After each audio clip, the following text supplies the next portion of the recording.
Hey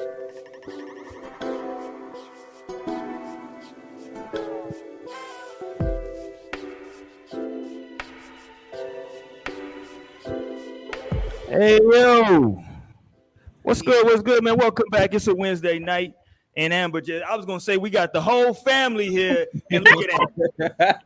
Lord have mercy. No, she has some internet problems, so I think she'll be back here in just a second. But what's good, man? It's Wednesday night. We back up in here. I'm tired, y'all. These young boys and ran me ragged on this basketball court, and yeah. So y'all got to bear with me tonight. But we gonna have a good time. There she goes. She back in here, I think. Let me see. There she go. We gonna have a good time tonight, man. We're gonna talk about are you with the wrong person? And we got a couple of, I guess, viral clips that we'll go through to kind of illustrate some of that. But are you with the wrong mofo? You could be with somebody. We talked to what was it last week? Was it for love or convenience? So it's kind of along that same topic as we close out this month. You dig? But we'll get into those specific examples as well. Make sure you hit the thumbs up button and subscribe to the channel. If you are not subscribed, we definitely appreciate it. Hit us up wherever it is that you listen to your podcast as well. Thank y'all for all the love. New Zealand, shout out to y'all. Y'all pulled up on the podcast over the last month, all of June, really. I don't know what the hell going on in New Zealand, but we appreciate it. So let's get it, man. Let's have a good time tonight. First, let's get to the people of the club of the show, man. They make it possible every Wednesday night. My cousin and your cousin, a.k.a. I Runs Wild, Cousin Torian. What it do? What's up, y'all? Happy Wednesday. Happy No Strings Day. Y'all already know what it is. Our last show of Pride Month. So you know how to do it. Love is love. So let's do it. Let's get to this ish. Let's get to it. And let's get to her because her internet is all messed up tonight. She's ornery because of where she's located. Miss Parker up in here with us, closing out the month. I don't know where she been, but she back. Miss Parker, what's up? I'm sorry, Mrs. Parker. I apologize. It's okay. Hi, how you guys doing? Do women? Let me ask you, as a, because I still consider you a newly married woman. Are you offended if someone doesn't say Mrs.? I remember that used to be a big thing when I was little. Women used to get very offended. No, I'm usually called Parker anyway. So there you go. Okay. Well, I you know, maybe I knew a bunch of old Gertrudes back in the day. I don't know. Gertrude seemed like somebody that would get offended. All right, we got my sister Naomi in here with the box braids still popping. They still looking good. And did you touch them up, or this is still the original braid? No, I haven't done nothing. I ain't done nothing. These same old. Look, no. But hey, y'all, happy No Strings Day. I'm so happy to be back on another Wednesday with y'all and connecting and have some great conversations. Let's get into it. Oh, and if you're going to smoke one with me, go ahead, run the thing up. Let's smoke. And yeah, man, make sure y'all hit her up as well. She is the proprietor, as y'all know, of nostringspod.com. If you need something this summer, you there? You want to hit the pool, hit the beach, you know what I'm saying, with some fresh gold so that you shine, and something that you can wear in the water, god dang it. Oh, for sure. Get you some gold. And I've been wearing my body chain for the last month or so. And it's just ladies, go get you a body chain, because that shit will just have you on your divine feminine for sure. Or men, get your lady a body chain. Get you a chain, get your lady a body chain, and y'all both be shining this summer. There you go. Nays Touch Jewelry, Naes, NaesTouchJewelry.com. And we got Shouty, a.k.a. Cozy, a.k.a. Sister Moesha in here with us. Sister Mo, Cozy Mo. What up, Mo? What's up, y'all? Welcome back on a Wednesday night. As always, I'm glad to be here. You know what I'm saying? If you notice me looking a little cuter tonight, yes, I do have new specs on. So don't be alarmed. It's okay. We're going to get through it, but let's get to it. Okay. We see you. And of course, man, never last, always coming in first. The proprietor of Glints by L&L, the homie Lionel. What up, my guy? What up, y'all? You know I pull up and these shades look so good because I'm in that hoe. And what's up? Welcome to another fucking episode of No Strings Attached. It's a pleasure to be linked and connected with y'all. I cannot wait to get into the shits. I've been looking forward to this episode for a minute, so what's up? Yeah, man. If you're looking for the shade while you're getting your gold, go ahead and hop over. Holla at Lionel. Glintz LNL, GLINTS LNL.com, and get you something, man. Throw something on them eyes. You dig what I'm saying? Right. And get fresh. You dig? So yeah, man, y'all support black business. We appreciate it. And before I sip too much of this old clear tonight, let me make sure I give a belated. It was just yesterday, but again, officially on the air. Wish my wife another happy anniversary. We celebrated 8 years of marriage yesterday. You dig? So we still hanging in there. It's our 1 year on Saturday. Oh, really? Is it really? I can't believe time has gone by that fast.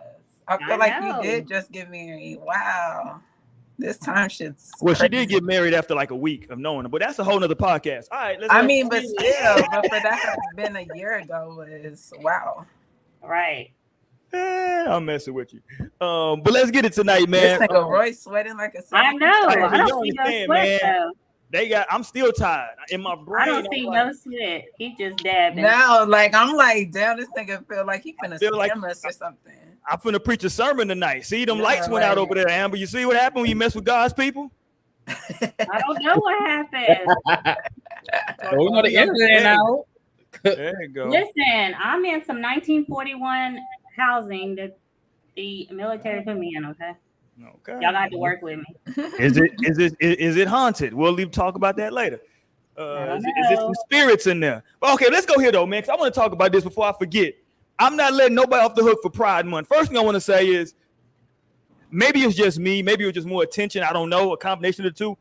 But it seemed like it was a very festive Pride Month around the country. It was I saw a lot of parades, saw a lot of events, just a lot of stuff. It was which is not it is what it is, but it was just, I was like, man, it's very grand this year. I don't know if maybe I was just paying more attention or did it seem... Maybe you were, because I feel like I didn't really get too much. Like I feel like it's been more in past years as opposed to this one. That's crazy, Naomi. Naomi just muted the words pride. Shit. I muted pride. Yeah. Oh, you're saying on? No, I didn't. Like maybe your ass, maybe you weren't retweeting enough. Okay, maybe it's on you. That's crazy. I don't know. I just feel like I saw a lot. It was like every time I looked, it was like a march, a festival, or something. It was a lot going on. I was like, man, it's a lot. It's a lot of events this year. I really haven't seen any, but I did just have like my company just had their little pride thing today. Their little, so I attended that. Okay. Fake attended. Was Dennis Rodman down there in Houston? Was that the Houston parade that Dennis Rodman was in? Mm-hmm. Yeah. Dennis Rodman was down there in H-Town. What is what they call him? I haven't seen him a lot. Well, I haven't seen him. When I worked at the mall, I used to see him a lot. And I was like, what's going on? Yeah, Rodman was out here. But let me get to my story real quick that I want to tell, because it was totally unintentional by me. And my daughter had to kind of like tell me what was happening. I was oblivious. So, I'm from Houston. I'm from the South. And we talk a lot of times. It's already, yes, sir. You know what I'm saying? Somebody asks you a question, you know what I mean? And so I was responding to the clerk by saying, when I was asked questions, without even really looking, I just kept saying, yes, sir. Yes, sir. You know what I'm saying? Like just throwing it out there. And this mofo was like, oh, I was like, what happened? You know what I'm saying? Like, you good? And then my oldest daughter was like, I think they're upset because you're misgendering them. So I got a problem right now, Torian. I'm not going to put you that way. You got to defend the whole community. But I didn't feel like I should have been giving me the sigh and hard breath for saying yes, sir, because I wasn't even saying it really the way where I'm from. We're not saying it like I say yes, sir, to women. Well, don't. Nah. But this was your first time experiencing it of the day, but he probably been at work all day and having to like deal with that shit. So you might have been the 11th customer. And he's like, maybe. Or she's like, look at me, misgendering. So you know. But, okay, so my thing was, if we're gonna, and listen, I know that they're gonna say I'm wrong for saying this, but at the time there was really nothing that I felt was really identifiable to, I didn't know. I was, I know you're gonna say, well, that's the way I identify, but I didn't, and really I wasn't even saying it to affirm gender, to be honest with you. I was just simply just replying that way. You know what I'm saying?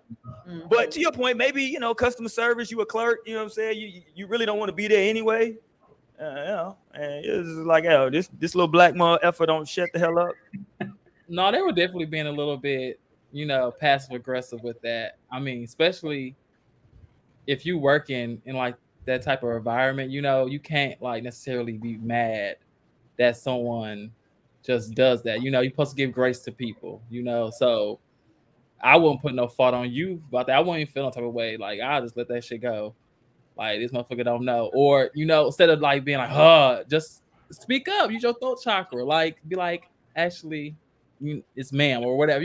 Like, whatever. Yeah. Like, they went about it the wrong way. Like, so I wouldn't do nothing. Like, it was just them, like Naomi said, they probably just was tired, but they shouldn't have, like, been passive aggressive with you, They could have stepped to the back and like, I'm so tired of shit. But can't do nothing about it because motherfuckers just don't know. Like, especially if you're non-binary. They probably was non-binary, which you can't really identify, have no indicators of what they is. So it's hard to just be like, there you go. Yeah. So yeah. I mean, well, that's better than getting cussed out. Why no, get cussed out, Amber?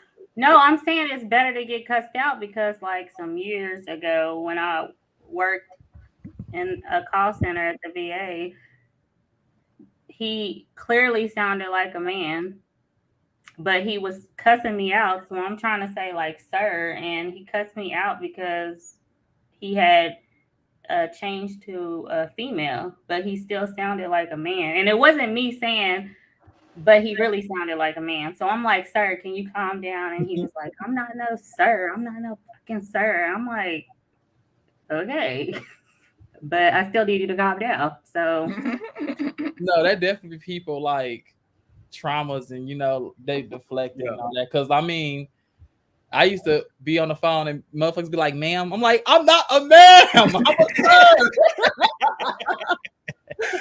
So I mean, I never went off on nobody off of that. Like, I'm like, I get it. I got like a softer voice, So next time I call, I'm gonna make sure I put a little bit more bass in my voice, like like to avoid the issue. Like no, and I see like with me, like even when I'm just at like if I am at the drive-thru and I'm like not sure because we are like some Southerners, so I am like a yes ma'am, like yes, like I'll be on that too.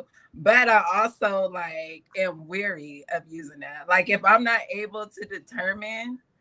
I'm like, okay, so we're just gonna keep it real general. Like just yes, okay. It's not gonna be nothing else. So I don't know. But I mean I guess that's just like the spaces that we're like having to navigate now. Yeah. That it isn't so easily cut and dry. And I'm gonna be honest, I don't know how some people would feel about it, but I was actually after the interaction, I was like happy. I was happy about it because I was like, you know what? All right, cool. This is a learning experience, like white people when they that's a racist. I can really learn from this. No, because I was like, you know what? Maybe I do need to model, because I was doing it oblivious. I was like, so now my go-to word is just buddy. Maybe somebody might have a problem with that too, but now they're like, hey, how you doing, buddy? I'm like, I'm not your white kid. Hey, what's going on, buddy? Yeah, I feel like buddy is just, hey, I was gonna say buddy to everybody, and I think I'm okay. I don't know. Is there an inclination of masculine and buddy? I don't know. Yeah.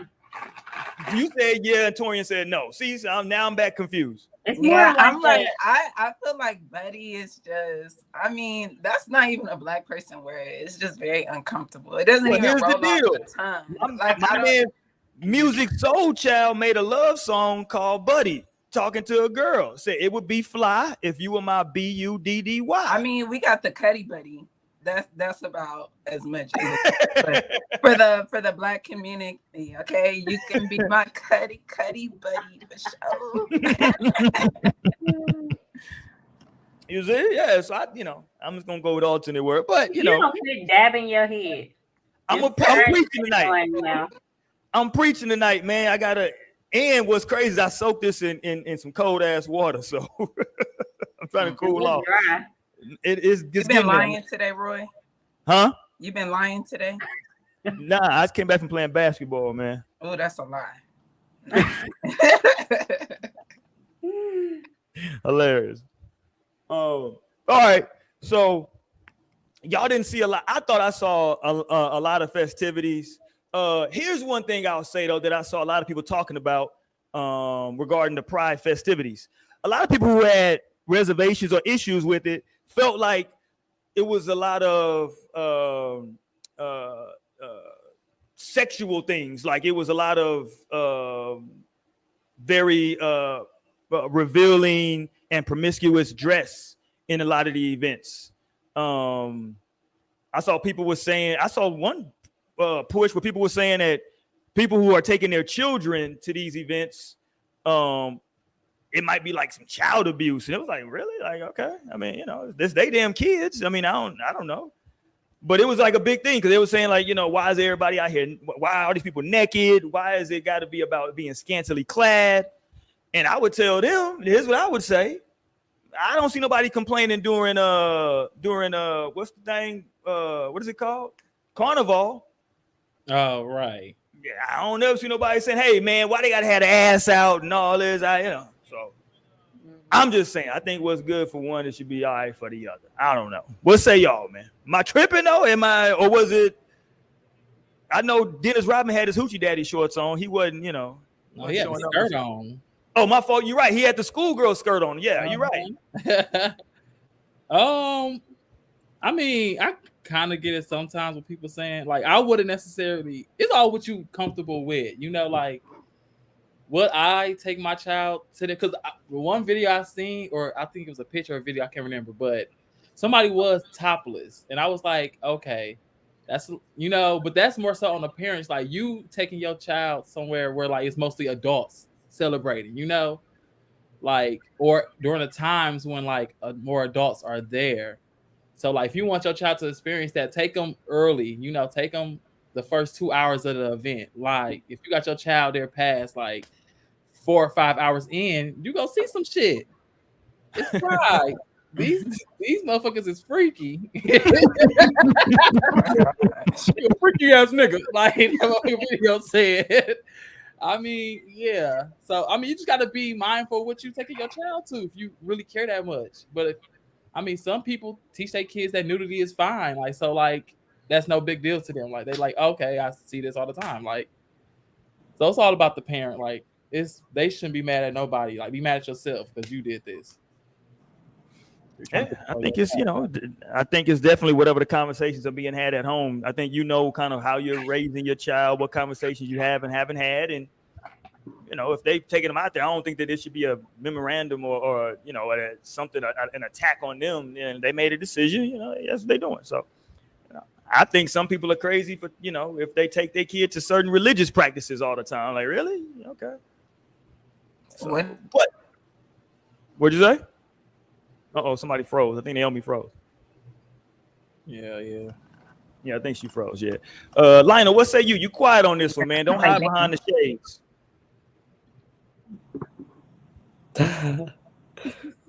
Please, I'm not hiding behind the shades. I mean, I feel like Torian hit the nail on the head. As far as like kids go, right? I think who cares? Like, who cares? It's up to that person's parent. If the parent wants to expose them to whatever the hell they want to, they will. It's not even like we could stop them if we didn't want them to. Like they would just have private clubs and they would be having these types of events and like the kids would still be there. There's like nothing you could really do besides not go if you like don't align. That's how I feel.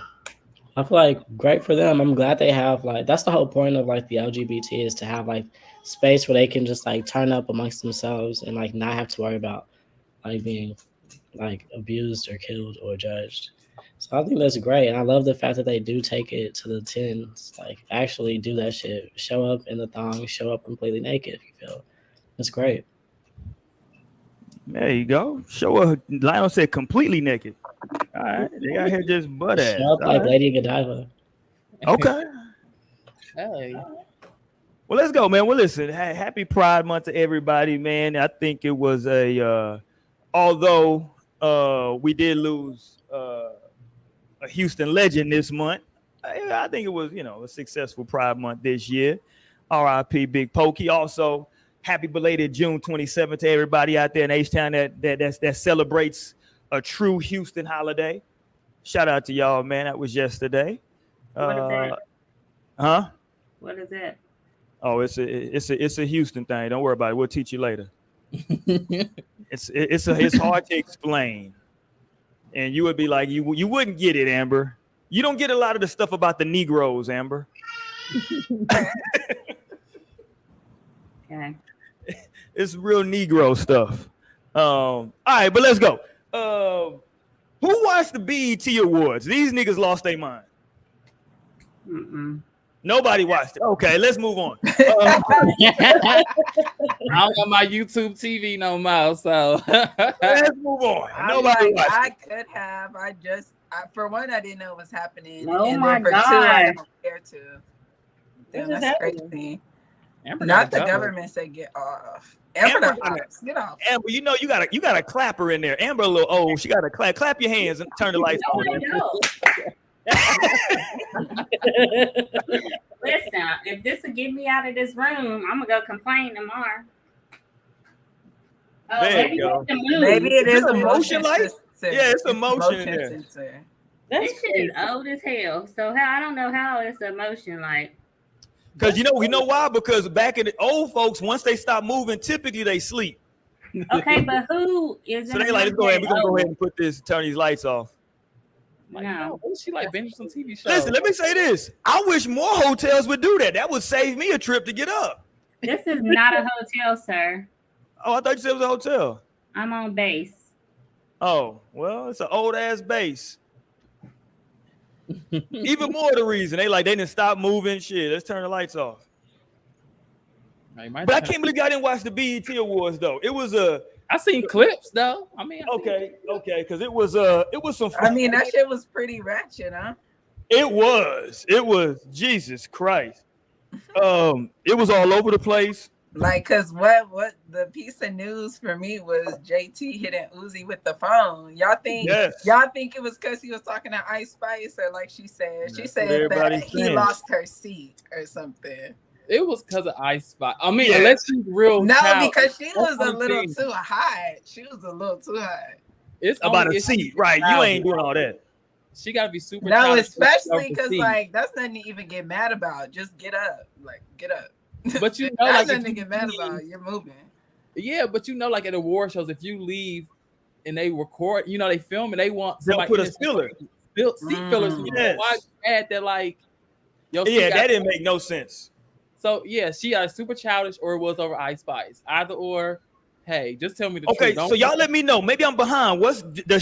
Do the City Girls got beef with Ice Spice, or what's going on with that? No, it's because Uzi and JT are together. Uzi was talking to Ice. No, that's so. Hold on, so he can't say hi to nobody. Right. I mean, hey. What do you mean, hey? Hold on. What do you mean, hey? I don't know.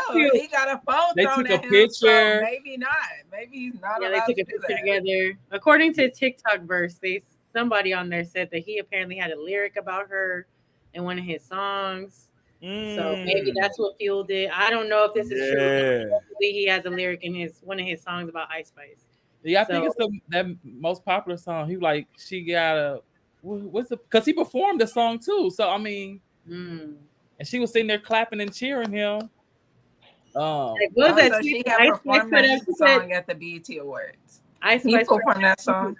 She said it was ghetto but fun, something like that. Well, she also, I wouldn't be surprised if she is just one of those. I feel like there's plenty of people on the planet that don't need that much to just pop off. Like I've seen it with my own two eyes. Where I'm like, are you seriously giving this much energy and coming like this for like this? I've been waiting for something all day. No, seriously, I'll be like literally jaw off. dropped. So I'll be jaw dropped. Like, are you really like you were waiting for something so you could pop your shit clearly?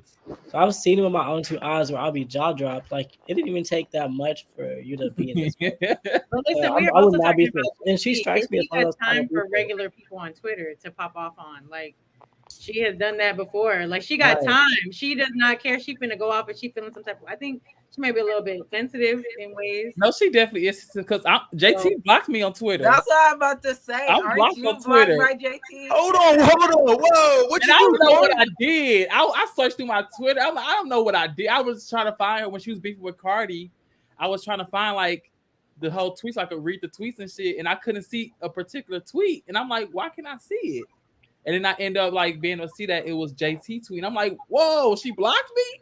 Like, I don't know when, like why, where, like she was like, hold on, I don't like what he talking, block, fuck out of here. JT blocked me on Twitter. I tried to tell her unblock me. Like, I don't know what I did. I like you. Said, mind you, Ice Spice hella younger than JT. How old is JT? I don't know how old she is. She like 30. How old is Uzi? I don't know. Probably the same. I want to say about the same. Yeah. He's such a tiny human. How tall is he? He looks like a tiny human. Yeah, he's little. Oh, Uzi 27. And how old is Ice Spice? I think she's in her early 20s. Yeah, I want to say 23. I'm like 23. Yep, 23. Okay. I can see that. I can see where you're going from. So now, if you 30, got this little young 23-year-old girl all up in your face, fuck out of here. Okay, who we talking about? Who are these people? What they do? Okay, Amber's Googling these Negroes. We're talking about Lil Uzi Vert, his girlfriend JT of the City Girls, and Ice Spice. Ice Spice is a little beige-looking little girl with the red hair. Beige, she white. She's not white. She is not complexion. Well, I'm a little darker now. No, Torian beige. Okay, and I've been telling him all the time that he's actually a white man undercover. But no, Ice Spice definitely is giving like white. She more white than Lotto. And let me make sure we say this for the internet. We just joking. For all y'all gonna say y'all being colorist, it's just a damn joke. Y'all relax. Jesus. I mean, that's just joking. The observation. Naomi's not. I'm joking. That's just an observation. And I mean, it don't matter to me either way. I'm just saying. Nah, you just call her beige. I just said she's that. Well, yeah, because she is. So, Look, Roy colorblind. I am colorblind. This is a documented fact. And I've been called a colorist by a dark-skinned guy because I didn't want to talk to him. I'm like, bro, my mom is dark-skinned. Like, my sister's dark-skinned. That's that inner trauma and insecurity. And it was crazy because he tried to catfish me with a picture of a light-skinned dude, and I was talking to that dude, so it made it look bad, but the dude was cuter. I'm like, bro, you in your picture, you got some dry and then you go to throw it at me talking about I'm racist and stuff, but you doing weird shit. Right. That's weird. Let me tell y'all, the best part of this show right now is Amber Googling these Negroes right now. This is hilarious. I know, Amber, I love this right now. Trust me, Amber, the fact that you don't know who these people are, your life is so much better because there's so much little bullshit that goes on that I be having to know. And I got to know it because I got a daughter in high school that be keeping up with all the BS. So I got to know what the hell going on so I can be like, whoa, hold on. Hold on, what? As soon as that Pound Town song come on in the room, I'll be knocking on the door. Whoa, hold on. Whoa. No, man, we're going to turn that off. That's good. Let's stop that. I'm not. That's crazy. That's like the music for them. But I mean, shit, I was definitely listening to the nasty music too. I know. So we're going to try to cut. And look, they played her. So she didn't perform, but they were like, how like in between stuff, they'll play like a house DJ play music. They played her song, and she got up and was performing in the middle of the damn aisle. She was walking around with stacks of money the whole night in her hand on some wild stuff. That's her accessory for the night. She liked to. And the funny part was, and it was online a lot, it was an older dude sitting in front of her. His name is Bobby Jones. Way back in the day on BET, he used to host, I think it was called Lift Every Voice and the Bobby Jones Gospel Hour. So he's like a pastor, and he's sitting like a row in front of her. She's behind him performing, and he's looking around like, what in the hell is going on right now with this little girl? Because everybody was getting ratchet. Yeah. And I think they got him. They caught him saying, what did he call? What did he say? They called him some heifers. There you go. That's one of my favorite old person slogans, like to call somebody a heifer. That's hilarious. And he said it right when she said that little lyric, my pee pink, the booty hole brown. He was looking like, hold on. Wait, who sing that? I be singing Sexy that Red. out of nowhere in Sexy public. Red. She's like, it finally clicked. Hold on, Amber. You said you be singing, you be hearing that out of nowhere. I walked in Walmart like yesterday and I started singing it. I don't know why. It's like catchy. Oh, but you be on TikTok though, right? Yeah, That's I heard it bad on TikTok. music. I don't know who sings There it, you but I go. heard it on TikTok. See, and I forget y'all TikTok brains. That's crazy. And her album is nice. I don't know if it's an album or EP, but it's actually really nice. Wait, now And who what's is her it? name? Sexy Red. Yeah. Sexy Red. Okay. Shout out to Sexy Red, man. She's not my cup I of haven't tea. even heard that song before, honestly, but I've She's seen not it my around. cup. I've seen it around online. I think I played it when you was at my house at the pool party. I do respect the fact that she I'm like, always but got you them did damn glasses Pro on. rappers. Can she really not see what's going on with her? Can she really? She don't want no contacts, no nothing. She just, is that her look with the glasses? Oh, I don't know. I'm not mad at it. It's different. I think it's a good look. I think it's different. No, actually, I think it's probably just her look. Cause I just seen a video of her fighting from in high school, and she had no glasses on. Well, I think you might want to take your glasses Nah, off. thanks. Take them bitches off. If you really got glasses, like, hold on. And you know you can fight too. Let me preserve these bitches. Right. Let's put these glasses down. Hold on. Like I brought my case today specifically. Yeah, I just shared a video too on the page that she walked off stage because they was like throwing water bottles and shit at her. Well, let me say this. Dangerous because like that white girl got hit with a phone. Yeah, at her concert. I'm like, ugh. You have to get stitched. They be doing that a lot. No, like, cause shit, I got a fucking phone thrown at me by my son when he was like a baby, and that shit, like, for one, iPhones are fucking like hard, and like no, like, and that shit hit me right there. I was like bruised and scarred, like, oh my god. But who started that? So I couldn't imagine like somebody like full force chucking an iPhone at your face, like, oh my god. But didn't somebody kind of start that at a concert, and now it's like a thing where people will throw their phones up hoping that the artist will like record something and then like send it back? I have seen that before, Yeah, but I'm just like, I wish they like some rapper. Yeah, they should stop. They should stop doing that immediately. I feel like Lil Uzi started that trend. Like I'll be thinking like, what type of plans and/or insurance do y'all have for these phones? Will y'all just like, okay, let's just see what happens if it's gonna get back to me or not? I got so much shit in my phone. They risking it. These niggas they got some track phones they throwing up there. I know what they doing. They got some prepaids. They throwing that shit up there. Bitch, take a picture. Yes, Sanai said somebody threw their mom's ashes on peak stage. Oh yeah, I saw that. They threw their damn mama's ashes up there. That shit is crazy. That was so odd. Like that's just strange. And she was confused. Pink was like, so exactly like, fuck you know, what happens now? No, like I would know. Let me kick this shit out. Like, what is this? I'm gonna open the bag and throw that shit. Right. Like as a fan, I'm like, what the fuck? Oh, bitch on me. Oh, bitch on me. Yeah. Wow. I don't know. But here's one thing I am disappointed about. Most of these younger rappers, this newer generation, they really don't know how to perform. Like their shows are just, in my opinion, just very bland and stale. It's just like, yo, like, why would I pay to come see this? That's because they don't got no artist development going on. Like these record labels just push them out there, you know, throw them to the wolves. Like you got this popular song, it's viral, let's go, let's push it, go on stage. And they don't like got shit going on. And it's like, what the hell? But you got to give people time to develop.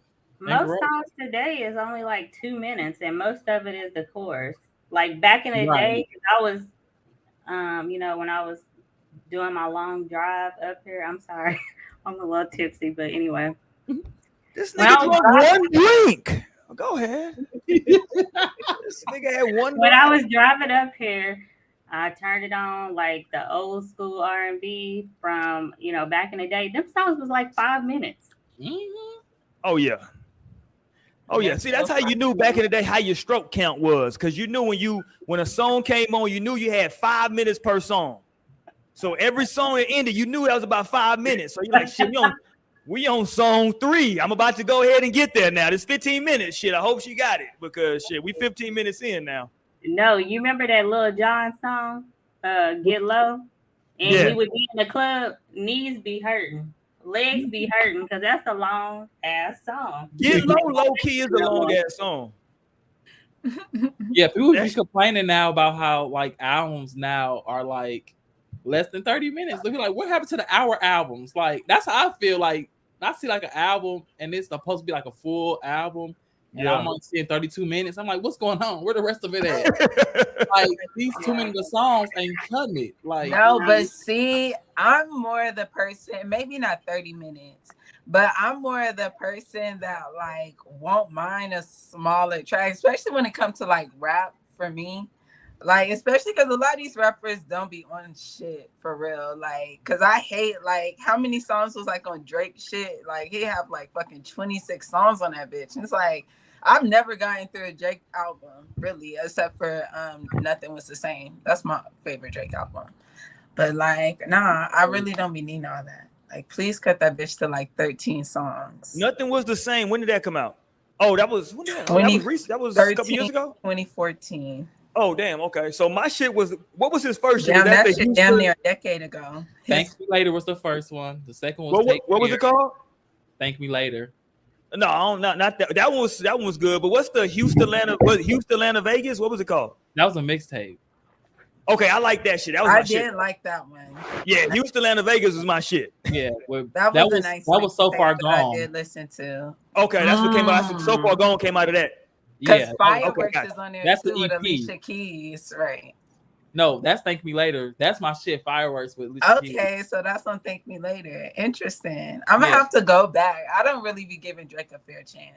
Right. And I was really forced into like, and Nothing Was the Same because I was living in Dallas. You know, Dallas niggas love Drake, and so that shit was like a must. And you know, that's a really great album. What's the damn okay, so which Thank Me Like what? Okay, I'm gonna sound like an old nigga right now. What's the damn song by Drake with the Baby You My Everything, You All I Ever Want? That's So Far Gone mixtape. Okay. Let me renege. That's my shit. That shit was some fire when that first But came. no, the song Houston, Atlanta, Vegas is on that mixtape. Oh, okay. No wonder that's my shit. Okay. I'm not tripping, man. Okay, that was my shit. Because when that shit came out, I was like, "Oh, this nigga snapping on this motherfucker." No, yeah, that's what got me hooked on Drake was that EP, that mixtape. Like, yeah. Oh, because I remember I used to ride around to that. I used to be in the car, totally fucked up, jamming that motherfucker. And that motherfucker, hour 14 minutes. So that was a perfect album. Like on a road trip, we would play that like road trip. Like, you know, let's go give me a good hour in the ride. Like, yeah. This one's for you. For me. Baby, you my everything. You all I ever wanted. We can do it real big, bigger than. Let me not get a strike. But back to BET Awards though, I had seen a tweet that was so funny because somebody said, like, Tyler Perry just handed the keys to somebody and said, "Close up after y'all done." And I just, that shit will not be like that next year. Trust me, Tyler Perry is finna go to church next year. And Lord, hold on, let me back up. Oh my God, one of my favorite singers of all time, Patti LaBelle. Patti. She couldn't see? No, she can still sing, but she couldn't see the goddamn words on the screen. Well, that means she can't see. No, Patti was standing in front of it, so she couldn't see. No, Patti couldn't see. Patti got old. The girl tweeted. I mean, she made a TikTok and she was like, "I don't give a damn." Standing up in front of the prompter. So what they saying? Basically, it was a hot ass mess. This BET award. Oh, listen, she was trying to the prompt was too low. Like she was trying to do a tribute to Tina Turner. And first of all, why don't she know the damn words of the song? No, that's like, bitch, that was my rival. First of all, that was Tina cursing her. She was cursed by Tina herself. And why would y'all have this hoe give me a tribute? Tina was like, I don't even like her. Fuck up the damn track. No, I always say the only person that I feel like can give a Tina Turner tribute is clearly Beyonce. Oh yeah. Y'all didn't like Chloe. Chloe had just did a tribute. I've seen 2 of her tributes, and she really needs to stop doing tributes. She did an Aaliyah tribute. That's fucked up. That's disrespectful. Chloe who? Oh my God. Oh Lord, hold on. Hold on, y'all. Everybody slow down. Let's tell Amber about the Negroes. Her name is Chloe Bailey. Oh, okay. I just needed She's the sister of the Little Mermaid. I needed a last name because the first person came to mind was Khloe Kardashian for me. Of course, because you don't know Negroes. Amber doesn't know you Negroes. I keep telling y'all. Yes, I'm do. Like, that's a whole different letter. I said, it's still pronounced. Hey, look, hold on. So now I'm with you. So now the fact that Angela Bassett wasn't there to talk about Tina Turner was a missed opportunity because she played her in What's Love Got to Do with It, and I was like, yo, she really channeled Tina Turner. No. Whoa, time out. First of all, Jasmine, you don't come on here and speak to Amber first. No, it's because Amber been gone. Thank you. I don't give a damn. Come on here and just say, hey, Amber. Right. Roy. Say, hey, family first. Yes, man. I got you on the show. Hey, Amber. Really? That's what we doing? Hey, Amber. That's one person like me, and y'all just want to like. Amber gotta look up Amber is Googling the topics we talking about right now, and you and Amber, ain't that? But you didn't let me know ahead of time. I do not. I like the fact that you Google. It's hilarious to me. I tried to ask before we started. Well, you know. We're gonna be checking sorry, Amber. Okay. Oh, I apologize. But yeah, hold on. Going back to Lionel's point though, can we have this conversation for maybe 3 minutes? 3 minutes. I like Chloe. Let me say it one more time for the people in the back. I like Chloe. But she do too goddamn much for me, Mo. God damn it. She do too much. I feel like a lot of people are in agreement with that though. Like that's kind of been the topic surrounding her on socials. Like they say like, you know, she has a lot of potential, she's talented and stuff, but it's just kind of like in a way she's kind of lost in what her path is in this. Figure out who she is as an artist. Yeah. It's like she's trying to be other people, and it's like it don't really connect. Like what you mean? No, I didn't really like the whole aesthetic. I'm not gonna lie, I had unfollowed her on Instagram because it had got no. Naomi said I'm good. Naomi's like, I'm good. No, I remember the first post when she was like in her panties, like for no reason. I was like, okay, she's going this route. Yeah, I mean, it's like you don't have to do this. No, I was like, no, please, man. No, not Little Mermaid. Her sister. Her sister, Chloe. Her big sister. Her sister's the Little Mermaid. Come on, follow us. Jasmine funny. Jasmine said I tried to. Oh yeah, I did give Amber. It wasn't Donkey of the Day. I do a segment called what is it called? I think it was. It's called You Ain't Shit. So you was talking about me while I wasn't on here? Yeah, I did because I'm gonna tell you, you got the inaugural You Ain't Shit of the week because you told us that you were gonna go put some flowers in a vase and then you was gonna be on the show. And I came and you ma'am. You jumped on. Yes, I went to punch you up, and you was like, I'm going. I'm like, why? I'm shocked. So you got the inaugural You Ain't Shit award. 9 minutes. It don't take that long. Listen, accept the fact that you got the first one. The first is always the best. You got the first You Ain't Shit. It's a weekly award. We'll see who gets it tonight. At least let me be on here next time you give it to me.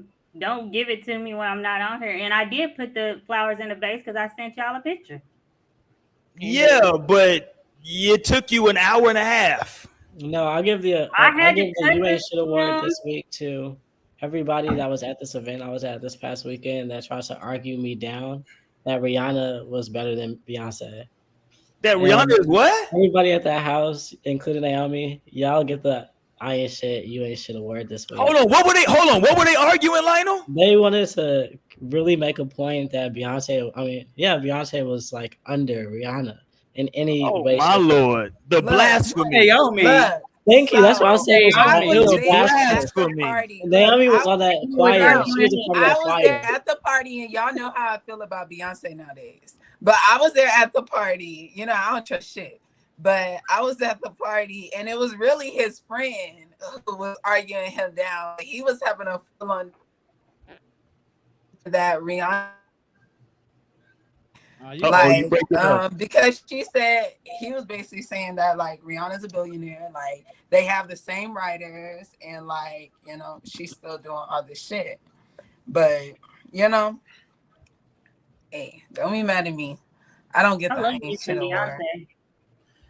You won't break my soul, Naomi. The hell out of here. It's the queen. It's a crazy conversation to have though, because I feel like whoa, Mo, don't you do that, Mo. No, because their Rihanna hits is what I was just saying. Dan, can I finish? No, we're not gonna let you finish that. No, I'm gonna finish because listen. Yes, go ahead, finish, Mo. Mute her mic. The reason why it's a crazy conversation to have. Lionel said mute your mic. Go ahead, Mo. Let's go. That's a crazy conversation to have in the first place because, in my opinion, I guess I can see why people would want to compare the two, but they're in two different lanes, especially at this point. Like, I don't think either is underneath the other, if that makes sense. Like, Rihanna's in her lane doing big shit, and Beyonce's in her lane doing big shit. Now, when it comes to music, if y'all talking musically, I need to know the context of what y'all talking about in general, because as a businesswoman, Riri got it. You know what I'm saying? She's doing her business shit. She's on that shit. Like, not to say Beyonce's not doing business on her own. No, and I think that's what we were worried about, the music and her career in music, like performing and her craft. Like, Riri's kind of, doing other shit that's making her happy. So it's like, I can't necessarily say that one is under the other because they both in two different lanes. They doing their thing.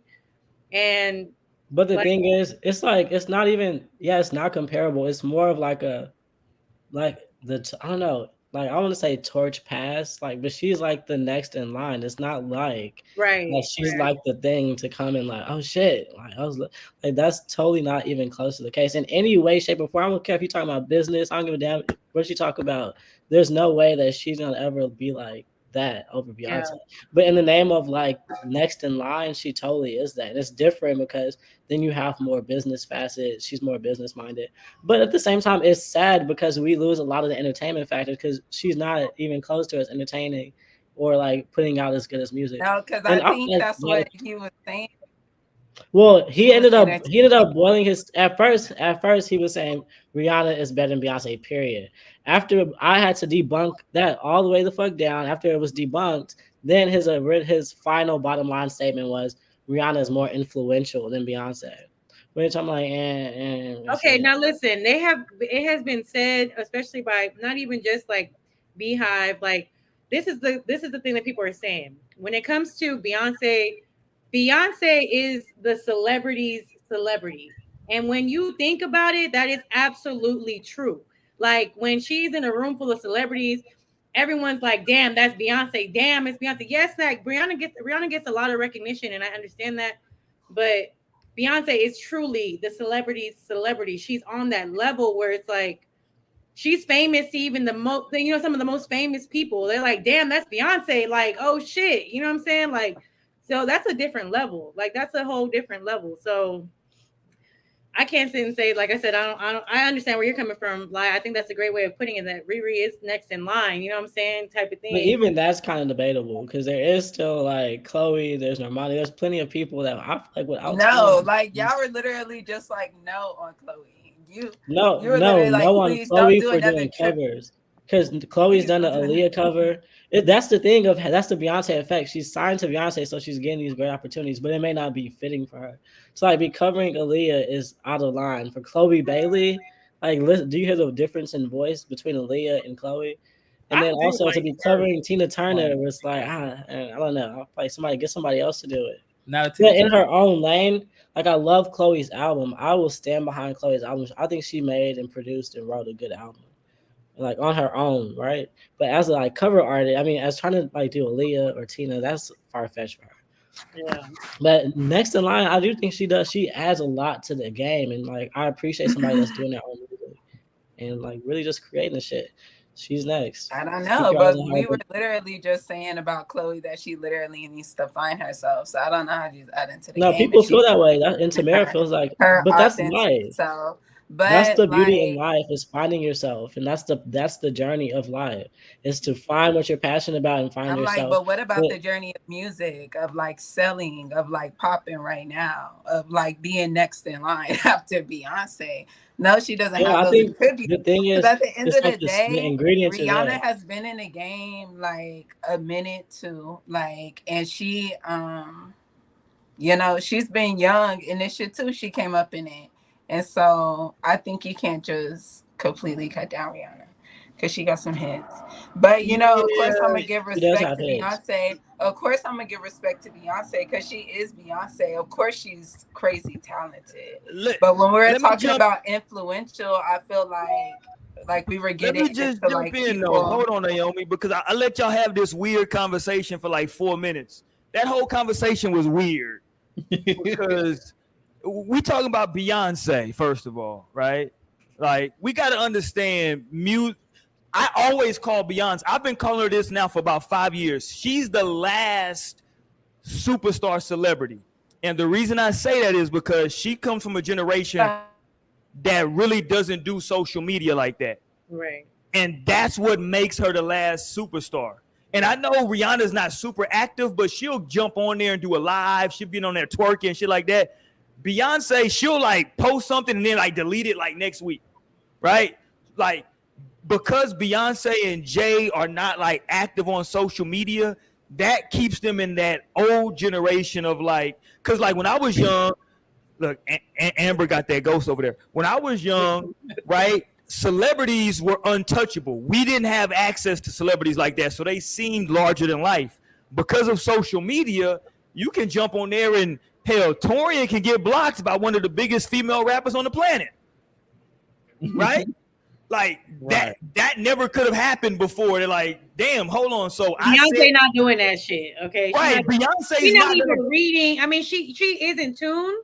Right. But it's like she's not in a way, like she's not as interactive with a lot of shit. So it holds that mystery with her where it's just like, what is Beyonce thinking? What does she think about this shit going on? And it doesn't show until she's on a tour like now where she is she did one of the little TikTok dances that they be doing in one of the shows. Like, okay, she is very much still in tune. Right.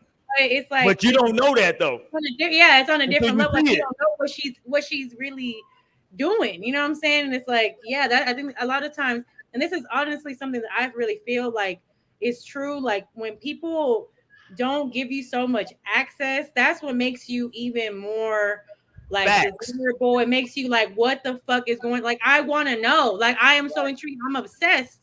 Because we're in such a time of like everything's accessible, all information and pictures and videos. I can keep tabs on somebody I used to talk to, you know, some time ago. I used to be friends with this person. I can still keep tabs and know what's going on in their life. So when people don't have that type of energy, it really intrigues people. It's like, why? Like, what's going on? Like, I need to know. I need to know what's happening. So anything you do, I'm tuned in. You know what I'm saying? Anything that you give us, we're literally taking the crumbs, you know what I'm saying? And that's kind of where Beyonce is at this point, I feel like, because she's not giving as much to the public until she's ready to give it. And it's the way that she wants it. And it's exactly how I intend it to come. You know what I'm saying? So it kind of... and that's exactly what we were getting into when we were talking about like being influential and why like Beyonce's things didn't like, because he was basically saying like all her shit flopped and Rihanna is the one to keep this popping because Rihanna's cooler and people like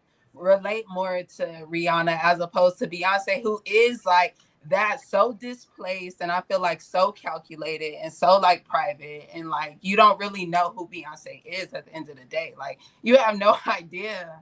And that strikes people the is. wrong And way. so, Like somehow that strikes people the wrong way. Yeah. Like People I think appreciate people are that. I can relatable appreciate that, these but I days, like, recognize I that some people mean, if hate you that. want to look at somebody as like a queen, like because Well, she is the queen of America. That nigga said of America. Like hello. Period.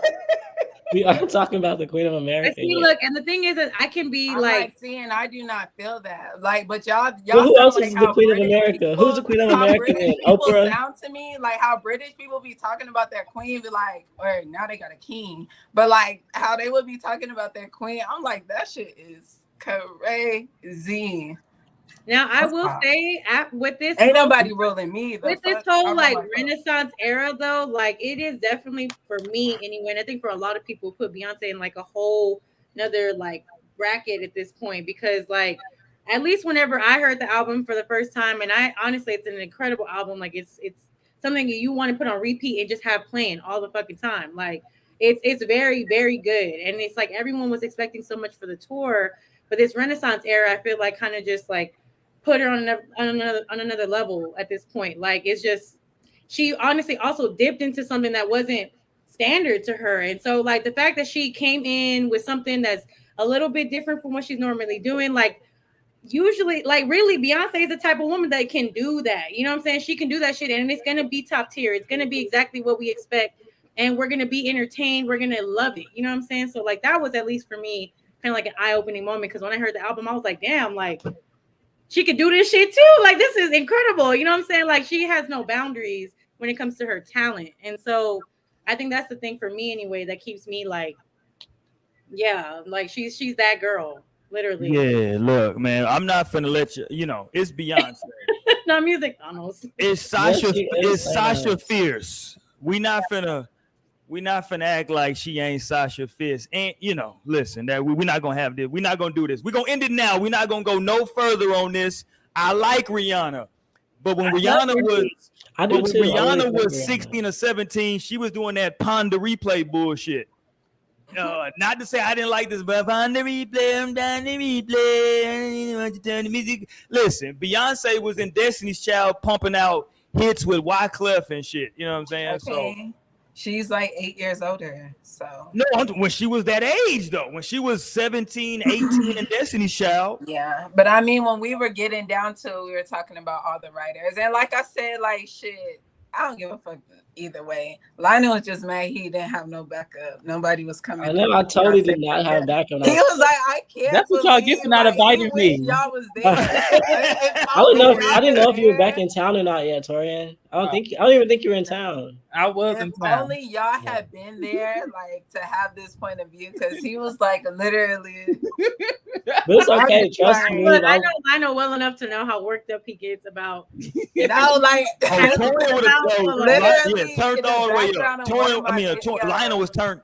No, in the background of one of my videos, I'm singing the song, and he's like literally going like, but his friend was right there with him, so it was he was crazy. A turn conversation. They were talking for a minute. Like, he's the same sign as JC. They're both Taurus men. No, they was going, and he had every rebuttal. Like I was like, I don't know, this nigga sounded good, like. I'm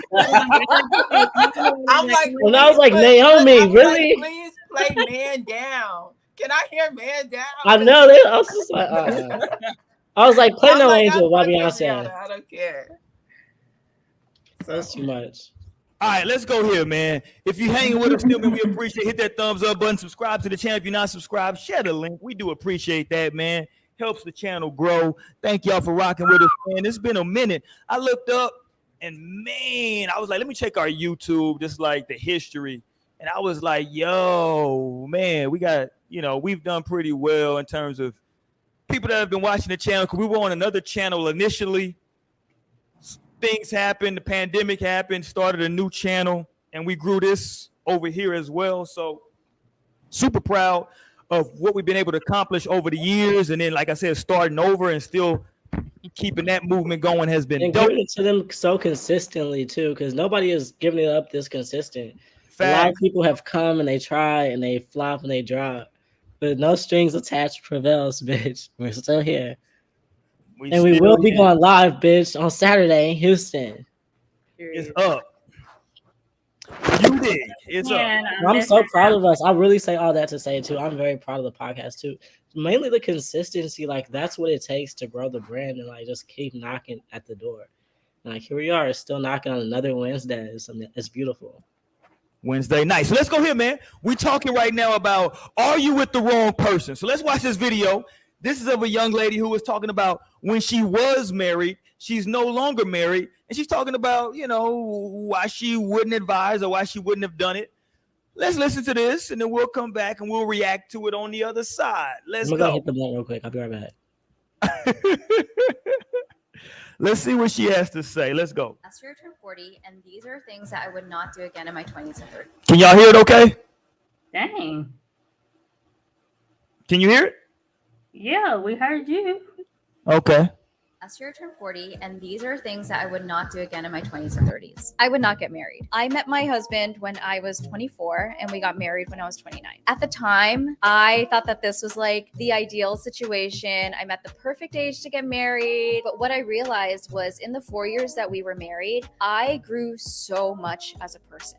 I graduated from business school, started my own business. I just became such a different person that I didn't feel like he was the best fit for me anymore. And I don't think I could have realized that at 29 when I said yes. If I could do it again, I would have allowed myself to have so much more growth in my life before I made a decision on a life partner. And it's really nothing against that partner specifically, but it was more about the direction that I wanted my life to take. My interests by 35 were unrecognizable to my younger self. And I don't think it would have been fair for me to take him on this journey if I didn't think that he was the right partner for the version of me that was to come. Last year I turned 40, and these are things that I would not do again in my 20s and 30s. Let's talk now, y'all. So she just turned 40. And she said these were things that she would not have done in her 20s or 30s. One of them was get married. And she lists her reasons because she felt like she grew a lot. She started a business. She did this. She went to school, blase, right? She did all these things. So she was a different person by the time she got older. Anything about what she said, first reactions on that video? Anybody? I thought it was really crazy. Because at first I was like, okay, I feel her. And I was seeing like people rebuttals on Twitter, mainly talking about like, well, that's a part of marriage. Like you grow with your partner. Like, so why would you just automatically just like distance yourself because you feel like you grew? Which I agree with that. And I'm like, maybe we don't know. Maybe it's more to it. Maybe her partner wasn't growing with her. Right. Why she had the distance, why she felt that way. Because a good part, you feel like anybody wouldn't just lead a partner they marry if they just because they grew, But there's some people like that. Like, yeah, I'm a different person. Like, I don't fuck with that motherfucker no more. But it had to be something else for her to do that. So, I mean, I'm here for it. Okay. I got my questions, but damn. So you think that's no reason, Stanley? Because if you grew, because I can see because that's one reason that I don't really get marriage. Because I think that you can you change, your perspective changed, and sometimes y'all can't grow together. Sometimes it's or that shit is toxic, and maybe you do grow, but maybe the person is still not even there. So how can that relationship keep going on? Even though she kind of listed more physical, surface level things, material things, she kind of mentioned as her growth. But I feel and people on Twitter were saying, but in a marriage, you are supposed to be able, you're saying, bitch, even if that do happen, we supposed to still stay down. We still exactly be locked in, but to what end? So that's why I'm just yeah, that's something that you shouldn't do. So death do you part. Hello. Don't get married, like she said. That's something. Don't get married in your 20s. I can see how somebody could say that, but at the same time, I feel like that's just scapegoating. My initial reaction was y'all don't want to know my initial reaction to that, but I guess I do. No, serious. I'll tell Right. you. I'll tell you the group chat. No, but ultimately the bottom line to how I feel about that is like weak sauce. That's what it gives me. And then also aside from weak sauce, I hate when people like perpetuate that narrative to the people about marriage because like that's what it is. It really frustrates me when people get so ready to like just say, "Oh, this isn't giving what it's supposed to, or it's not what I want, or this doesn't feel how I want to feel," and like walk away. That's not the fuck what marriage is. Marriage is like being able to navigate through those waters with your person and like being no matter what, like, and that's the real shit. Because when y'all come out of that, the next like after that conversation, you come out of that, you're closer and you have more of a bond, and that's the importance of vulnerability and really saying like, hey, I feel like I'm growing in these ways, and it hurts me to feel like you may not be like putting energy into that as far as yourself, whatever. Be vulnerable versus just like feel like let me run. I don't know where that shit comes in like the world as far as marriage and society, but it needs to die. Like But the I kids. mean, at what point? At what cost? That's why it's like it is like don't get married though if you feel like that's you, because I know me, like I know my heart, I know my soul, I know me, I know my drive and intention, and I know my commitment, and I know I stand behind my words. So I know for a fact that marriage is something that I can do. But I feel like if you will question that, then you need to be aware of that and you need to not do it because that's frustrating. Divorce really isn't an option. It's really not. Like the only option is trusting the fact that you chose somebody in your life that you can work with and work the shit out, figure it out. Did Amber just go get a chicken wing? What the hell is going on? I'm trying to soak up some of this alcohol because I'm sleepy. Okay, I'm sorry. Oh, I apologize. I fucked up the whole mood of the show. Amber's over here just got a damn chicken wing or something. Okay. It's not No, chicken. because just like, whoa, wow. I'm sorry. It just No, but that's why I think that her advice was just sound like, I mean, maybe some people can feel all that in their 20s, but I feel like, you know, there's some time, like you got to give yourself time to like see some shit, you know? But didn't she say 29? Yeah, she got married when she was 30, 20. like,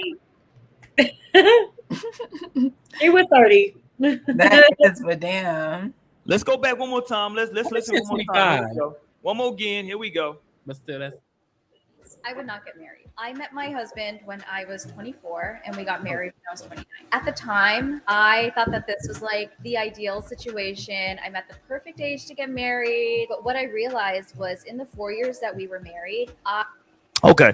So she was 24. They were, well, I wonder when they actually got married though. she said 29. 29. 29 when they got married. Okay. They were, years.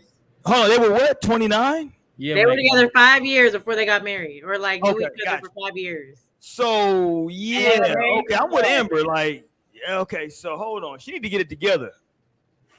They was almost 10 years together. Like, yeah, she was tripping. Not, you know. I'm Yeah, because I'm looking at it like, goddamn. Okay, You so know? she was just saying that she like. Well, like, can we continue the clip one more Okay, time? let's go. So we understand. Let's continue. Let me start it back. Let's run it back one more time and let Mo go in. Let's go. these are things that I would not do again in my 20s and 30s. I would not get married. I met my husband when I was 24 and we got married when I was 29. At the time, I thought that this was like the ideal situation. I'm at the perfect age to get married. But what I realized was in the 4 years that we were married, I grew so much as a person.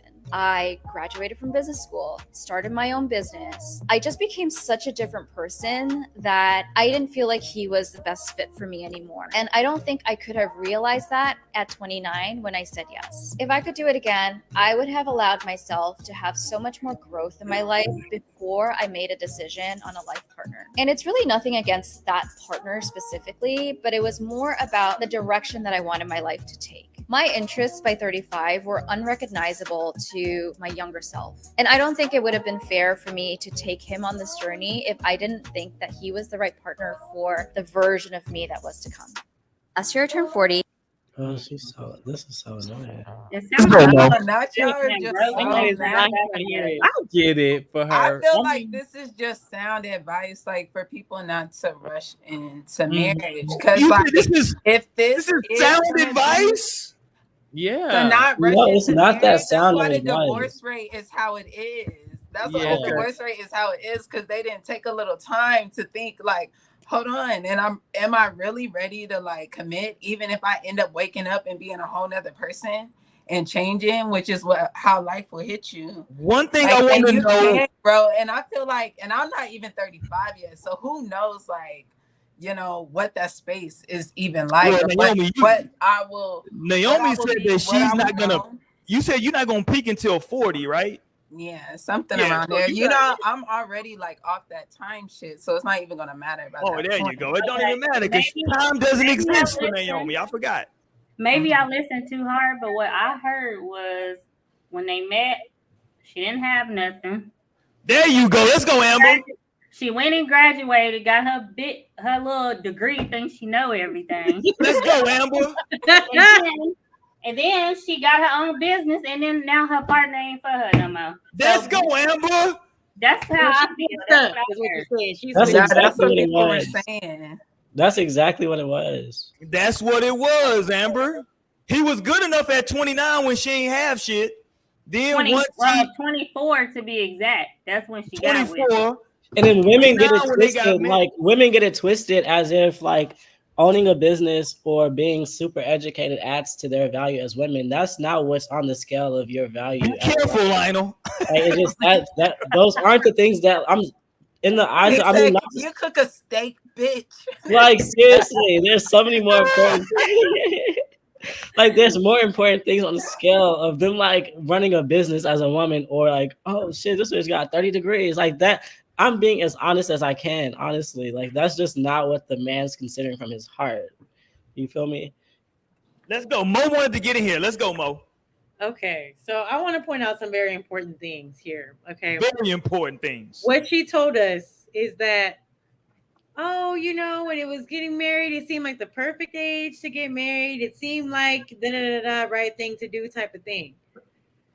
These are not the reasons, in my opinion, to be considering marriage because you feel like it's the right thing to do. You feel like it's what you need to be doing right then and there because that's already mistake number one.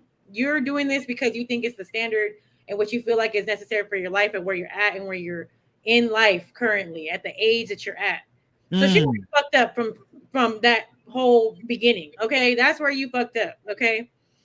Second of all, she continues to say like let's remember this is what worked and what was her situation for her. Okay, right.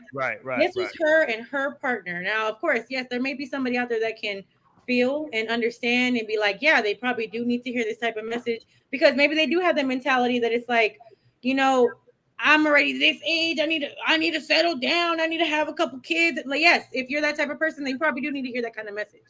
Okay, but I just feel like from jump in her explanation, she just did things for other reasons than what it necessarily, in my opinion, means to be married to someone because it is truly partnership at that point. You are choosing a partner for life to be with for life. Now, of course, if there's some infidelity, like Stanley was saying, abuse and things like that, okay, that's for me anyway, grounds to be like, all right, this is just not something that I need to continue on in. Like that's something that I can definitely see as reasoning, you know, but she started to discover herself. It sounded like after she was married, now she's starting to really think for herself. Now she's starting to really like, because she has that time to, because she's no longer focused on the fact that like, oh, I need to have this, and this settled out before I'm 30 years old, before I'm 35. Like now you're actually taking time to build on yourself. So it's like, if you're that type of person I'm already doing that for myself. Like I'm already working on my career and the things that I want. So a partner is kind of like, just like a bonus type of an added bonus to your life rather than this is what my life is based around. You know what I'm saying? Like, and ultimately, I feel like when it comes to partnerships, yes, people change through the years. It's not to say that your person is going to be, you know, the same person and no one's going to be the same. Please him. Oh, but I mean, not to say that any person is going to be the same in 10, 15, 20 years, but definitely, you know, you might want to find a type of person that's like, I'm gonna allow you to be yourself. You know what I'm saying? You're doing you on this side. We're growing together, but we're also growing individually. And it sounded like that wasn't the case. It sounded like he was kind of just cool or whatever it was. He wasn't really building himself at that point, potentially. You know what I'm saying? Maybe just content with how things were. And if you needed a person that's ready to grow and be with you, like, at the end of the day, I feel like you could have still worked at that, you know, like, well, not to say that there wasn't any work put in, but it was a 4-year marriage. And it's like, how long in that time that y'all were married, you graduated business school, how much time did you really put the effort in to making things work? Like, did you really give him a chance to do that shit? Like, were you already decided in your mind? Because you already decided in your mind that you needed to be married before 30 years old. So you probably already had it in your mind that, oh, he's not going to be the man for me. That's what she said. She was like, I determined that he's not the person that deserves this new version of myself. But it's like, damn, like maybe he was coming up to that version that was just about to be ready. He could be breaking that barrier right then, but you didn't give that chance for growth. I mean, marriage is definitely nothing to play with. Like, it's not something that's just to be taken lightly. But at the end of the day, I think, like I said, I feel like this message is for the people who feel those time constraints on their lives. Like, if you feel like I need to be this, that, and the third by this age, this is the type of message you probably need to listen to. Work on yourself, work on your career, and whatever it is that you have goals for, work on that shit prior to trying to settle down and get married with somebody, because you may just end up in the same type of situation. But if you're really in the you know, the situation because the love is there and this is actually somebody who understands and really feels me, like, I didn't hear her really say much of that. Like, I met my partner when I was 24. We got married when I was 29. It was no point where she was really explaining, like, you know, how they necessarily felt about each other. It was more about just. And Mo, you know what I wonder? I wonder how old he was. That's another thing too. Was he older and more established at that point? Right? Less established why she left. And the thing is, well, he could have been. But also, yeah, go I ahead. think you gotta consider that she is like Asian. And like, you know, they move a little different. Hold on, Torian. Torian's being racist. Oh, they move a Everybody little. stop. You know, they be more strict. They families be more strict. Like, you need to get it together. You need to find a What if husband. it was a black dude, Torian? What if it was a black dude named Jerome? No, I'm saying about her, which her culture, where they come from. Like, I'm telling you, what if she married a black dude named Jerome? That was the first dude she married. Was a nigga named Jerome from around the way. She'll still be with him because that Jerome has some good dick. She'll still be with him. She's still being bullshit over that nigga.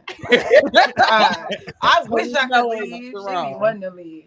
Right. You know, most of the time, you know, Stanley, he's very funny because I was really laughing at his comments, but I really agree with him tonight. That means you really drunk tonight. Let's go. Off that wine tonight. Off that wine. Okay, Let's go, so Amber.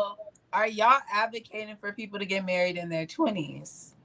It don't matter. I think every situation it matters. And I can't sit and say that, like, oh, every 20-year-old shouldn't do it. Now, is it important to, like, understand yourself and live your life? You know, do a little bit more. Your little sister get married. Are you going with it? Listen, I know feeling like, and I probably be like, okay. Not okay. You better make a big ass mistake on that. Yeah, but I mean, there are also those people that it's like I said, that's truly just what they want. Maybe they come from broken homes and it's like, that's my dream, to just have a family and to be with one person and really make it work, no matter what my career is, no matter what it is that we got going on the side for ourselves. This is what I want because I never had this. Like, so I can't say that is not realistic for some people in their 20s. Like, some people in their 20s, they get married and they work that shit through. It may not be the easiest linear type of path, but they still stuck by each other and really put the work in to do it. And by the time they're in the 30s and 40s, they're like, yeah, it was tough, but you know what I'm saying? I'm glad I stuck beside them because this is truly what it was for me and what I wanted. You know what I'm saying? So, like, I can't say it's the right thing to do. I can't say it's the wrong thing to do. It definitely is going to be different for everybody. You know, it just depends. And I can say this. So I've known my wife since we were, I'm a year older than her. So I was like maybe 13 and she was 12. Predator! Damn. I'm just saying I've known her for a very long time. We've now, I think we've been together now as adults. I think we've been together for, I think she might whoop my ass after this. I think we've been married 8 years. We just had our anniversary, but I think we've been together 15 years, married for 8. So that first, few years was, it was like, hey, and let me say this, there was some like, pressure. hey. It was some pressure over those years, like, hey, so what we doing here? And I was like, it wouldn't happen all the time, but maybe, every 6 months, maybe every 8 months, to be like, hey, so is this leading towards something, or what we doing? Because I think she had kind of gotten to a point to where she wanted to know, right? Because like I said, we've been together 15 years. So after like year 4 or 5, she was like, hey, so, what you think? You know what I'm saying? You think that boom, boom, boom, boom. And it was a great conversation to have. But to y'all, I think Amber making the point and Mo making the point that, like, one, I don't know how old her partner was. 2, I would also be interested in if they had kids over that time. And then 3, like, what was his financial obviously status? didn't. That sounds like an easy divorce. Oh my Damn. God. Amber over there not moving. But I think those 3 are important questions. 1, what was his age? 2, did they have kids? And 3, what was his financial status when they the only important question is why make the vows? Like, who gives it? All those questions are so irrelevant. Like, I'm with you, but I think that, like, the reason I'm asking about those questions, why did you make those vows and stand up there and say that? And like, you sat up there and lied from the bottom of your heart. But people do that every day. And that's the problem. Like, motherfuckers lie. That's the problem. Like, that's the reality. No, but that's why they need to hold off in your 20s. That's why they need to know themselves. You need to know yourself. Exactly. Know yourself, love yourself, and yes. Take a little time. That's all she's saying. She like, bitch, okay, I did it at 24. I thought I knew. I really fucking loved the nigga. He was really fucking great. We were great together, but he changed. And I haven't been in a marriage, but I've been in a relationship for like years, to where year 1 I was a person, and then by year 6, 7 I'm a whole nother person now. But how you navigate that is by, like, you communicate through over time. Because when I got with Tamara, we were 17, in a marriage you definitely got to give that. In a marriage, here I am 27. I'm a whole different person. But in a relationship, you could still choose yourself. In a marriage, you got to choose the partnership. In a relationship, you could still choose yourself and be like, you know what? No, this just isn't the best fit for me, and go about it like that. You don't have to have that full-on sense of commitment. Mm-hmm. But that's what she so, should like, say, maybe people gotta have that, like, space. But I don't know. People definitely are different, because some people maybe they could commit in their 20s to being like faithful and committed and working hard in this relationship for 50 years plus, which is crazy because I haven't even been around for 50 years. Like, I'm still just gonna be around for 30 years. So, like, it's just. And that's the goal. Like, seeing my parents, my grandparents, my aunts, my uncles, that's the goal. No, but see, some of the shit they didn't went through is just like, no. With that mindset, if you go into a marriage with that mindset, you're going up there lying, like Lionel said. Because when you're asking to marry somebody, it's supposed to be for lifelong. It's not, you're not up there saying, well, if I grow, then I'm getting ridiculous.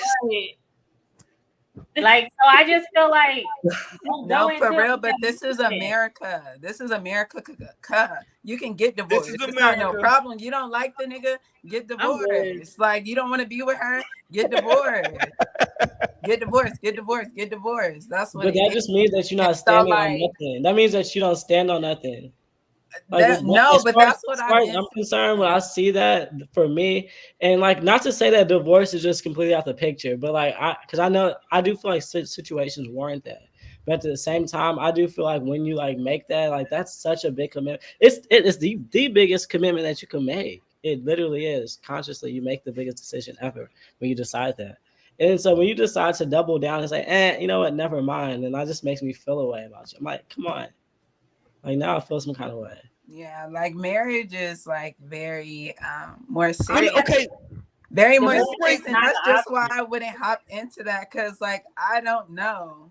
Yeah. Like, but nigga, if I want to go, I need to be able to go.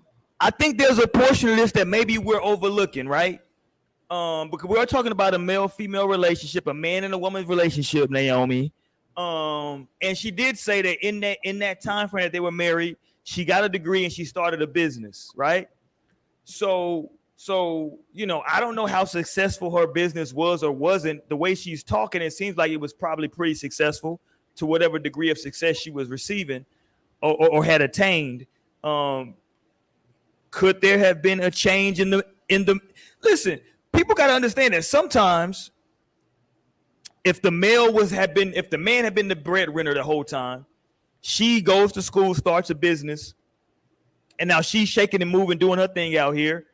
You know, there could just be a change there that happens where she goes from the way that she was acting, the way she was behaving before, the way that he was acting, the way he was behaving before, to where now maybe things can just become different.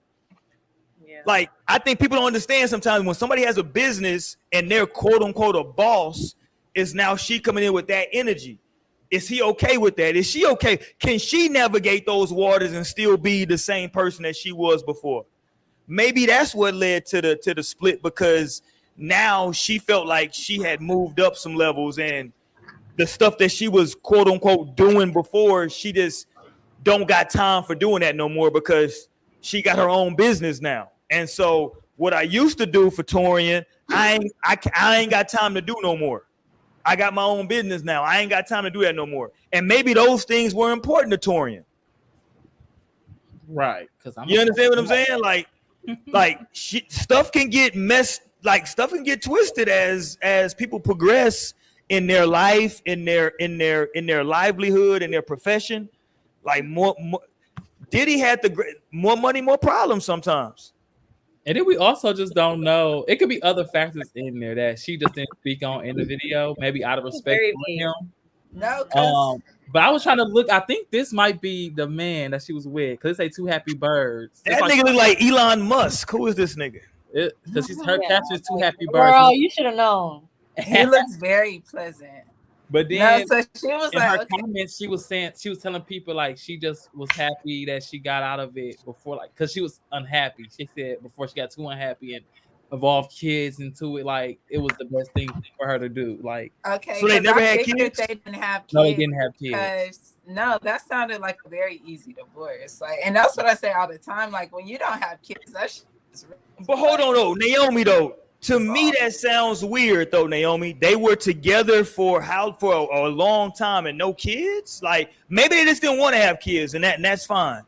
But I mean, maybe then, you know, people get like that, especially like non-Black people. They're very much control their births. You know, it's just start fucking around. But the reason I'm saying that, though, is because she was saying that she felt like it was the perfect age, the perfect time. Typically, when people have that energy, they have in their mind, like, I want to have kids by this time. I want to be married by this time. I want to live in this type of neighborhood. Maybe, and that's probably what dawned on her. She was like, I do not want this man to be the father of my babies. Because I always, I be telling women, like, girl, you don't want to have a baby when you want to have a baby by that nigga, okay? Like, that's what you wants a kid. So you're like, oh, I want to get this nigga a baby. But now, Naomi, we got to get to some reality, though. The reality now, though, is that she's a woman in her 40s.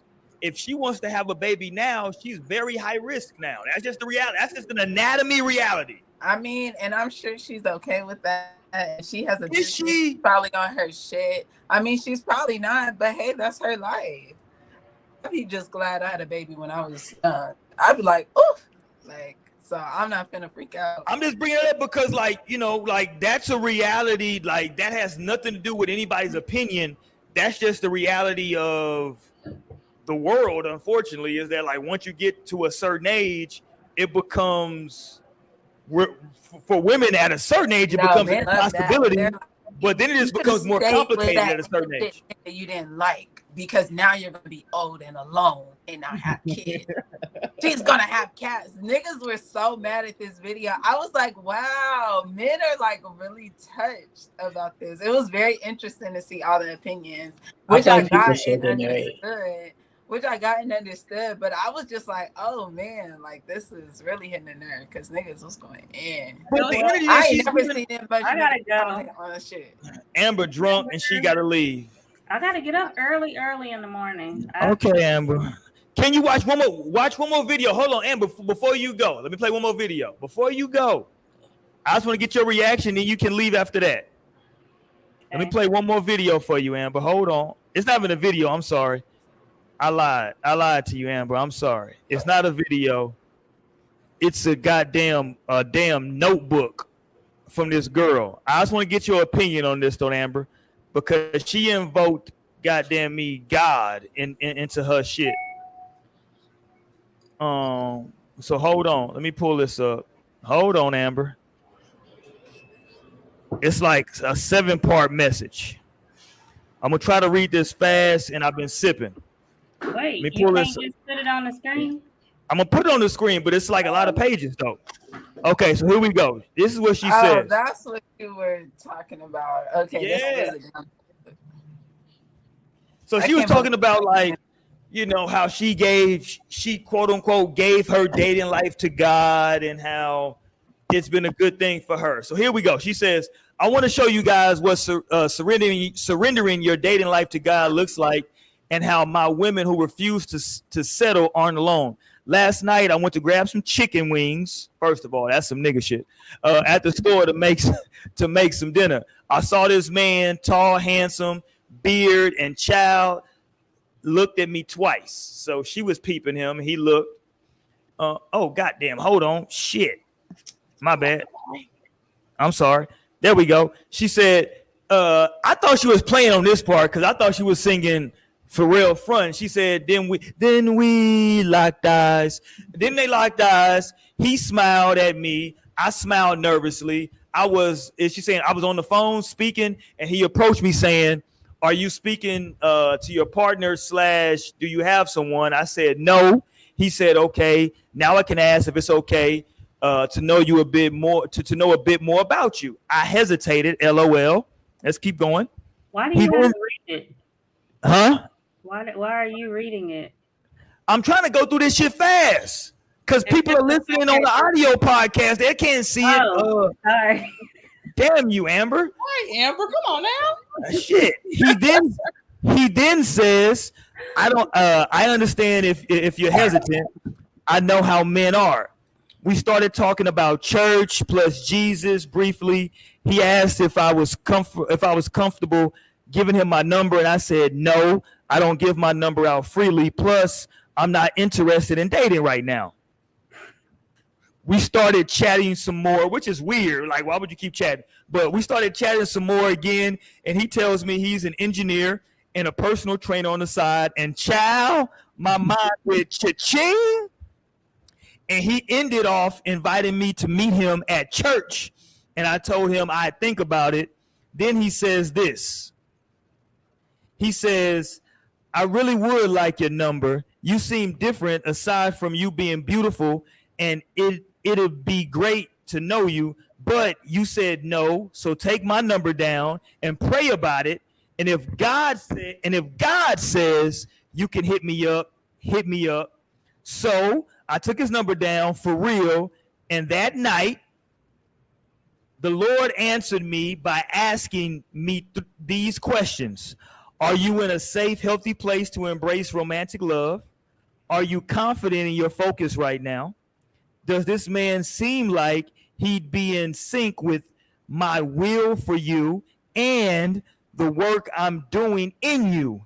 And there was my answer, no.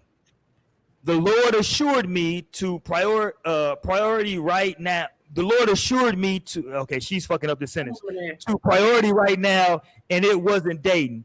To the carnal mind, this seems extra, but we've dwindled love and use, and her writing is terrible, and used it interchangeably for lust, which is why we have many broken people plus families today because of our lack of understanding of love and choosing the right one. Last thing, I think this is the last post. God damn, it's a lot I'm reading. When you come from a broken family and a series of broken hearts, you won't take dating casually. When you have a focus to protect and a relationship with God, you maintain and sexual purity to guard, you won't take dating casually. These parameters protect your peace and your heart at the end. Surrendering your dating life to God is not just a boring place where we hear God say, no, you can't date this person all the time. Rather, it's making sure you're not dating from brokenness, obscureness, discernment. It's inviting God to be the head of your family. God damn this. Okay, this is the last one. It's understanding that before I belong to a man for the rest of my life, I belong to God. It's understanding focus of what God's doing in me first, and by faith, it'll come together. It's passion to be disciplined in dating so my kids won't have to heal from the parental heartbreak. Paternal. I'm sorry, paternal heartbreak. That was a lot to read. God damn, I done read a whole goddamn book now. That was Amber's sister. I'm sorry, Amber. Shit, whoever. God damn. I'm yelling at everybody. It's too much to goddamn read. Next time, just let me read. Me stay on here. I should have told everybody else to read. Everybody read a page. Right, she did Look at this popcorn one kid reading. in the class I don't want to call on because we're gonna be here all damn day. Ma'am, miss, can I do it? Damn. Let me be next. No, I definitely agree with her. I liked what she was saying. I feel like I needed that because I am in that like space of I'm on the same shit she on. And it is like it be, be some test that be getting put out there to like really test you and make sure that you're trying to stay on what you're trying to do and accomplish. And I feel her. And I feel like that post was meant for people who is in that same space as her, who might be almost getting tempted out of that space of where they want to be at just because like, oh shit, this the right guy, like everything I want right here. But like, is it really? Like, are you, like she said, the question that was asked, like, are you in the space to do that? Are you think what you doing right now is aligning with he doing? Like, and they're probably not, because he seemed like he got his shit all the way together. She trying to get her shit together, So are you really gonna come into this man's space also and kind of like fuck up his shit, because you're still working on shit? Let's let Amber go because she got to get up out of here. Let's go, Amber. Talk to me. What do you think about that? Honestly, after the third slide, because I was confused on why you was reading it to us like we was little kids. So Jesus Christ, Amber. Okay. Sorry, but she could have summed that up in 3 slides. It did not. I agree. She went on. That's why I felt like she was very extra. Yeah. She was way too extra. That's why I feel like she was lying. I feel like she was lying. I was just about to say, I feel like the story is cap. I feel like she made it up to get her point across. I think the message is still very powerful about, it's important to put that message out. But I don't know. I feel like that story was cap about being in the store. The only thing that was true was her going to the store buying some damn chicken wings. I gotta go. I'm sick of this fucking light. Okay, the light is off. Peace, Amber. Okay, bye. Amber. Good night. Love y'all. Amber. My thing about her story was, well, first of all, are y'all familiar with the children's story about God and the man who was stuck in a flood on the roof of his house? Have y'all heard that story before? I feel like yeah. I feel like yeah. That means you don't really remember. I don't know. So let me refresh your memory. Familiar. Let me refresh your memory. I'm an old nigga, so trust me. When you get older, the way you remember these stories is you got to tell them to your kids over and over and over again. So the story goes, or the parable goes, there was a great flood, and a man went to the roof of his home. He's sitting on the roof and he's praying to God, and he's saying, God, please help me. I'm praying to you. I'm surrendering to you, God, and I know that you're gonna do something. You're going to get me off this roof, God. I'm waiting for you, God, to get me off this roof. You're going to get me off this roof. So somebody comes by in a paddle boat and says, yo, you want to jump in the boat? And he says, nah, bro, I'm praying. And, God he going to holler at me. You know what I'm saying? He going to pull me through. So he keeps praying. Somebody comes by in a motorboat and says, yo, Torian, I got some room if you want to pull up. Bro, listen, I'm praying right now to God, and I know God's going to answer my prayers. Somebody comes by in a helicopter, goddammit, and say, yo, we just scooping people up. What's good? You good? And he said, no. He said, bro, what I'm doing is focusing on my Lord and my God and my life. And God told me that he's going to make a damn way. So long story short, the man drowns. He gets to heaven and he says, yo, God, what happened? Like, I really had faith in you and I believed in you. And like, you didn't you didn't like preserve my life on earth. And God said, well, hold on, nigga. I sent a damn paddle boat, a motorboat, and a helicopter. You turned all three of them motherfuckers down. You know what I'm saying? Like, I sent that shit and you said, no, what you want me to do, bro? I gotta, you gotta get up out of here. So I feel like she kind of falls in that category. Like, I understand what she's saying. No, I don't know if she's saying she's not ready. I don't know what she's been through, right? And listen, this could be cap because this nigga sounds way too good to be true, right? And that's beat the best niggas at is the grocery store. So I believe her story because hold on, Torian. That's a hot take. Torian just said the best niggas you can meet is in the grocery store. Now, Naomi and Mo have both been on record on this show being said that they've been harassed by niggas at grocery stores. Both of them. They probably was African. I haven't said they be aggressive. I think they probably was African niggas at the grocery store because they be aggressive. I remember Tierra had some dude who was like following us. Girl, they be aggressive in America. That's racist. Torian's hilarious with that, by the way. But literally, I was at the last time I was at the grocery store, this nigga was so weird because he walked by me and was like, damn, you fine as hell, but like whispered it. It's so weird. Like, what the fuck? Like they expect you to be like, oh, I'm like, nigga, yeah, I'm really looking at you're you like agreed and a pussy. Like, no, for real. Like, if you don't speak up, put some bass in your voice, please. Stay with your chest. No, or get the fuck. Like, okay. Wow. But that would happen. See, Tierra says she can't stand them MFs. Oh yeah, I don't even go up in Walmart nowadays. Them MFs. She said they be in there trying to do too much. You just trying to go in there and get that poor woman was trying to go in and get some wings. Find enough nigga at the grocery store though. I mean, it be some, I guess. You at the wrong times. I ain't got wrong one. No, that's what it is. But like there's an old saying that says that like, yo, you actually find the person that you were looking for when you're not looking. And she ran in the store to find some wings. She thought the man was attractive. He obviously thought she was attractive because he spoke to her, right? And I saw a lot of people on this post was saying, did she potentially, as the story I just gave, did she potentially miss out on her blessing? Now look. Yeah. No, go ahead, Mo. No, because look, now just because now let's really talk about it. Because if you're not really ready for it right now, doesn't mean that you can't like, you know what I'm saying? Like at least build a friendship or like get to know him. Like you kind of went on surface level things, like, and just base it off of that shit. Like, I mean, there's nothing wrong with being honest. You know what I'm saying? If you just feel like, hey, look, like I'm really not looking for relationships, but you seem like a cool dude. Like, I wouldn't mind getting to know you type of shit. And you don't know what that's going to lead to. It's kind of like she really did just kind of shut it down. You obviously had some attraction to the man. You obviously was interested in ways, but then you kind of talked yourself out of it. Not to say that, because she was going by her guidance, but like you kind of talked yourself out of even any connection at all because you felt like, oh, it's just like, I mean, I don't know. I don't feel like if there's certain things that you're not ready for, it doesn't mean you can't dream. You can't be like, oh, like it doesn't mean you can't have connections with people regardless.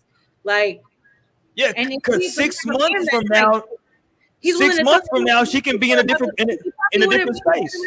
Like he probably would have been cool. Been like, I'm glad I'm even getting to know you. Yeah, in 3 months, 6 months, maybe, but like you have literally cut off any opportunity for that in general. Like that is completely off the table at this point because you shut it down. Like, so I mean, but I also feel like she might be. But at the same time, it's like, yeah, damn, you could. I mean, if he had potential, you know what I'm saying? Like you could have just kept it real and like just been like, okay, like we can be friends, we can get to know each other, whatever.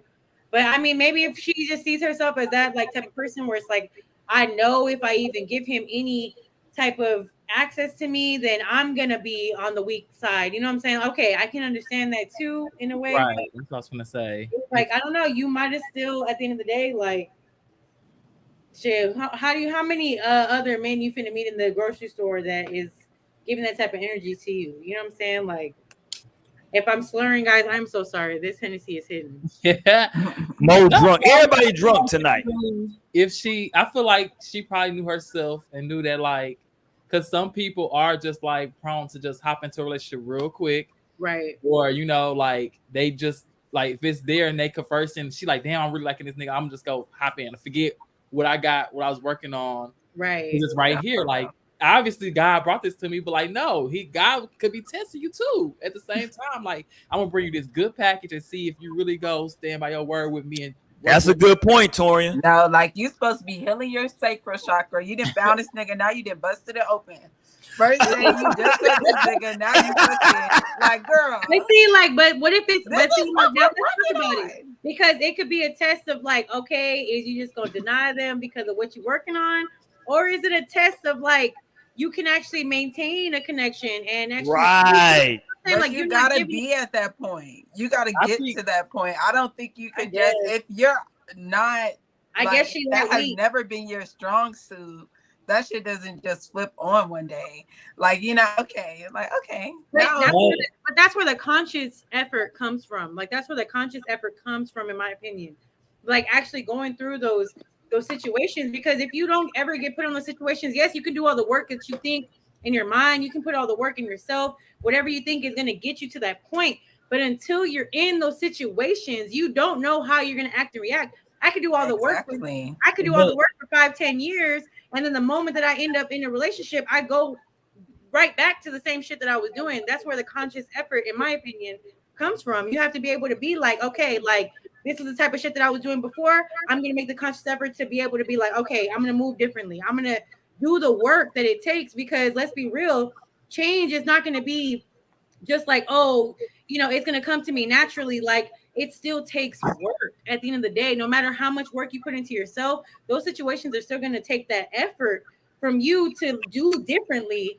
You know what I'm saying? If that makes sense. I don't know if I'm making sense, but like, no, you're making sense. Yeah, but I think that's just like a hard thing. I don't think people are unconscious out here. Okay, so they're having to switch from being unconscious to even not even realizing like the behaviors they were engaging in were destructive, and like having to be like, okay, I have to change the whole way that I've been being, and there can be a fragile point around that time. Like, are you going to slip back into old ways? Are you going to slip back into like old patterns? Or are you going to keep going with like on where you're trying to get to? Like, so you would definitely have to make that conscious effort not to let anybody derail you, but you got to be at a space to be able to do that. But if you're not tough enough yet, it's like, you know, if you're wanting to stay away from drinking, you're not just going to pull up to the club like your first fucking week after you tried to stop drinking. Like, no, you got to readjust to like having to be around people on that level. Yeah. And but see, that's where I'm saying too, like at some point, the true test in a way is going to be when you are in those situations, like where you have to dig deep, you know what I'm saying? So it's like, I understand that balance. You have to have a certain time frame, and I get that. But it's just like, girl, you might have just blocked your blessing. But again, hey, if that blessing is really meant for you, it's not to say that it won't come back. You know what I'm saying? Like, you won't get that back in some way, shape, or form, whether it's the same person, the same situation, or a completely different situation. So I guess it can be seen from different. That's what I was thinking. Like, you really can't miss what's for you. Right. And then, like, if it was the perfect nigga and you're not even right, like, how, like, what are you gonna do? Like, you gonna fucking self-sabotage it like you did your last relationship. Like, you gonna fuck it up because you haven't even healed. Like, you can't even trust niggas. Like, you don't even trust niggas. Like, no, you can't. And she still like got the man number. I think we also forgetting that like it ain't like she just like said no. Like, she like bought the number, threw it away. Like, she went and had a conversation with God. Like, it was like, God, is this what's for me? And he basically told her like, no. Like, he asked her to look within herself. And that is she was ready, and that was her answer. So it's that story different from like the man on the roof, because the man on the roof wasn't really trying to hear God. He was just talking to God and wasn't. He ain't even trying. He said no. She went ahead and was like, I'm gonna consider it. Like, maybe she's like, maybe this is the one. But she like, let me go talk to God and make sure that I'm just not like doing that based off of my previous way of going about it. Like I'm like, let me go talk to God and ask him and hear what he's saying. And he asked her the question, and she said that didn't work. So if her answers would have been like, yeah, I'm in a much, much better place. I've been doing this for a while. My shit is secure.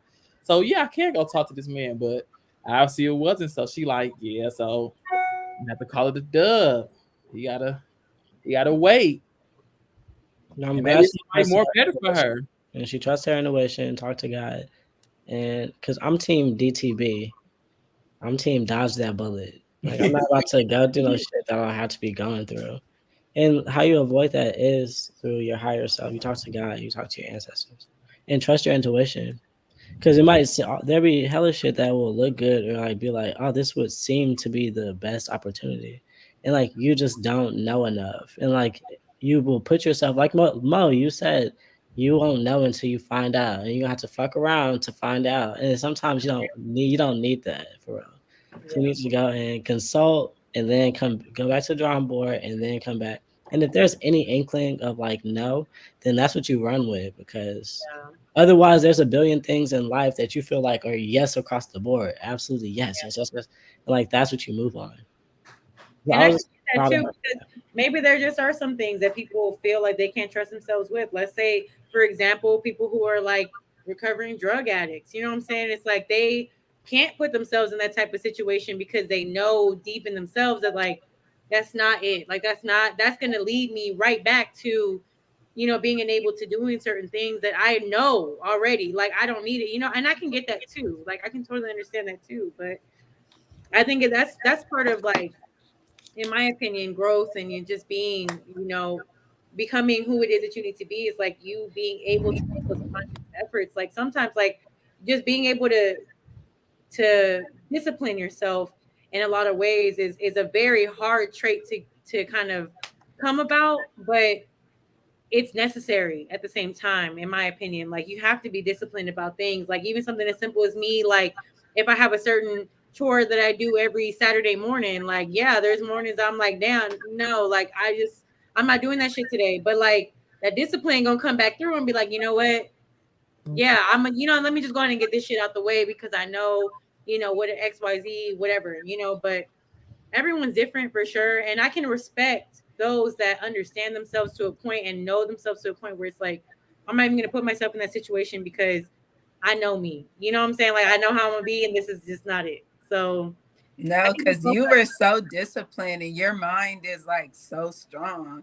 And I'm like, mine is definitely, I could definitely be like, I could give into some shit. Let me tell y'all something though. Let me tell y'all, for at least me, let's go. The secret for me is like, and I've talked about this before. I think I talked about it on Twitter, with just like time traveling in your own mind, like time traveling to a point where it's like I said, something as simple as me doing something that I do every single week, something that I take care of every week.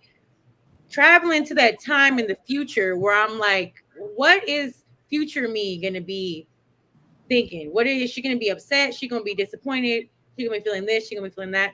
And for me, a lot of the time, like that is enough for me to stick to the routines and the shit that I've set for myself, because it's like, damn, like I know myself. And at some point in the future, I'm going to be like, I wish I would have just did that shit. I wish I would have just, actually listened to myself. And like now I have to pay the price of the fact that I didn't do it at that point in time. So it's like, instead of dealing with all of that extra shit, all that like extra mental, like just do it. You know what I'm saying? Like just get it out the fucking way. Like, so I think that's for me. That's my method. Because I think a lot to the future self, like when it comes to a lot of things that I do in my life today. And it's like, yeah, there's a lot of times where I just be like, shit, fuck that. Like, I'm not trying to do this. Like, I'm not trying to, stick to what it is that I'm planning on doing or what I tell myself I'm going to do. But that future self, it's like, look out for you. You know what I'm saying? Look out for future you, because future you will be grateful. He or she will definitely be grateful that you put in the time and the effort. And when you look back, whenever you're finally in that position to be in that future self, you be like, yeah, like shout out to past me. Now I'm shouting out me, in the past tense, like, yeah, you did that. You know what I'm saying? Shout out to you. I fuck with you because you really looked out for me up here. So I don't know. Maybe that's like yeah, that's beautiful, really. it's definitely helped me so much in my adult life at this point in life. So if y'all haven't tried it, try it. You know what I'm saying? Take a second sometimes and just think about future self, because future self will be grateful for a lot of the shit that you feel like. Yeah, because how many times do y'all sit through a situation and be like, damn, I wish I would have did this. I wish I would have just did it. I wish I would have just knocked that shit out, or just like, did certain things. And like, instead of feeling that way, you might as well change it around for yourself. So just take a second to think about it next time. Be like, what does future me actually want? How am I gonna feel on that Sunday morning when the dishes and the laundry ain't done? You know what I'm saying? I'm gonna be mad. Damn, I gotta do that shit now. You know what I'm saying? So like, yeah, that's a big thing for me at this point in life. So try it. Let me know. Get back to me. There you go. Y'all do some damn research on that and get back to us on that. All right, let's get ready to get about it for the night. Y'all already said it, man. Saturday, we got the live show. We got to get the time together for that. But we got a live coming for y'all Saturday. We pulling up in the H-Town. You dig what I'm saying? It's going down. So y'all make sure y'all stay tapped in with us, man. Hit us up. Whether it's on the email, the IG, the Twitter, whatever you hit us up on, man, or the YouTube. We appreciate that as well. Hit us up. It's about to go up. That's all I'm going to tell y'all. It's about to go up. We about to be live all in the same place at the same mother time. You dig what I'm saying? And so live in person for the first time. This is the first I time, have right? actually never had a live show in person. That's true. Naomi did come in through COVID times. Yeah, I came. Torian. Torian too, yeah. Yeah. So it'll be a first. So this is history being made, guys. This is history in the making. Definitely tune in, fuck with us. We'll keep y'all updated. It's going down. Thugging with my round.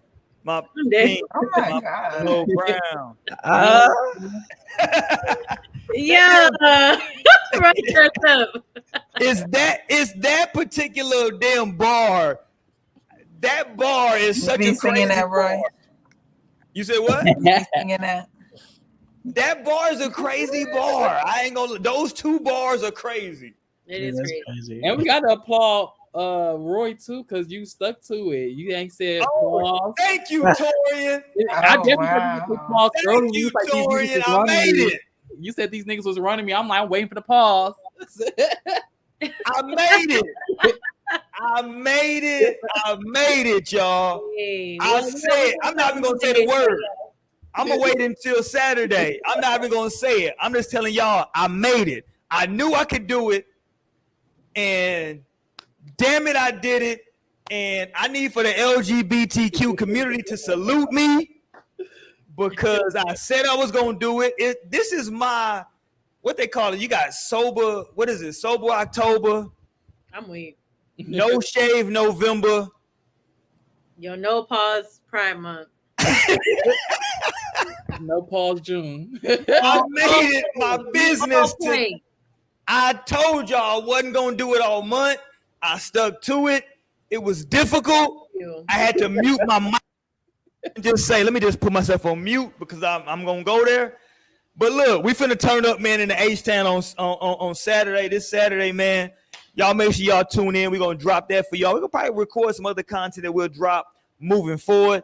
Thank y'all for continuing to rock with us, man. We have grown so much. I looked at the YouTube. The views are crazy recently. So thank y'all for that, man. We appreciate everybody. The whole cast is dope. We'll see y'all next week, man. We're going to be in July, goddammit. We in the prime time of the summer. We're going to talk about summer bodies. That's what we're talking about next Wednesday.